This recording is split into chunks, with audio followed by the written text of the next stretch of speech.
আচ্ছা, একটা গুরুত্বপূর্ণ বিষয় নিয়ে বলি। সেটা হচ্ছে, আমরা অনেকে ভাবি যে যারা সঙ্গীত চর্চা করছি, বা অনেকে গার্জেনরা ভাবেন যে আমার ছেলেমেয়েরা এই যে বাড়িতে গান গাইছে, হারমোনিয়াম নিয়ে বসলো, একটা ডায়েরি খুললো, খুলে কন্টিনিউয়াসলি 3, 4, 5, 6টা গান গেয়ে গেল, ব্যাস আমার ছেলে মেয়েদের প্র্যাকটিস হয়ে গেল বা আমার প্র্যাকটিস হয়ে গেল। এটা কিন্তু নয়। শুধু গান গাওয়া আর প্র্যাকটিস, এই দুটোকে এক করে দিলে চলবে না।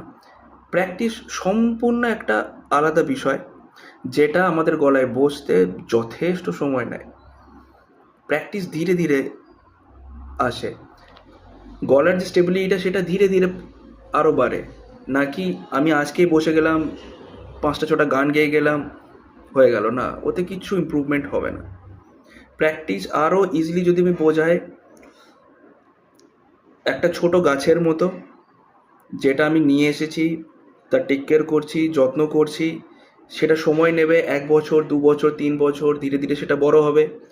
হওয়ার পরে তবে আমি সেই গাছটা থেকে আমি সেই ফলটা পাবো, যেটার জন্য আমি সেই গাছটার এতদিন যত্ন নিয়েছি। প্র্যাকটিস হচ্ছে সেই জিনিসটা, ছোট গাছ, যেটা অনেক সময় নেবে গলায় বসতে, বুঝতে সব কিছু জিনিসটা। গান কি, কিভাবে গান গাওয়া উচিত, কিভাবে সুর লাগানো উচিত, কিভাবে রিদম সেন্সকে আরও ইমপ্রুভ করা উচিত, কিভাবে একটা গানকে দেখা উচিত, ফিল কিভাবে অ্যাড করব, আমি থ্রো কিভাবে রাখবো, গাইবো কেমনভাবে, অনেক কিছু। তো এটা হচ্ছে প্র্যাকটিস, ওই ছোট গাছটার মতো, যেটা অনেক সময় নেবে।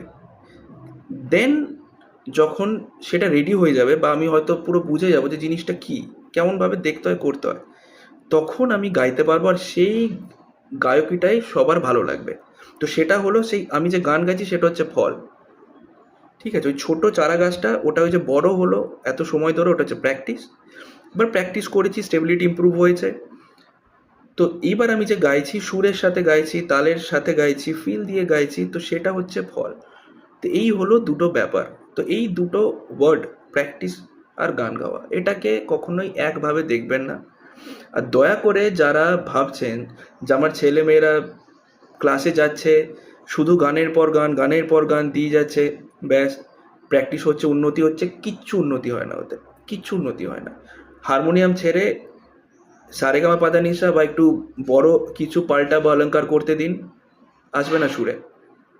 তখন বুঝবেন যে সুর জিনিসটা কি, আগে সেটাকে বোঝান। ধন্যবাদ।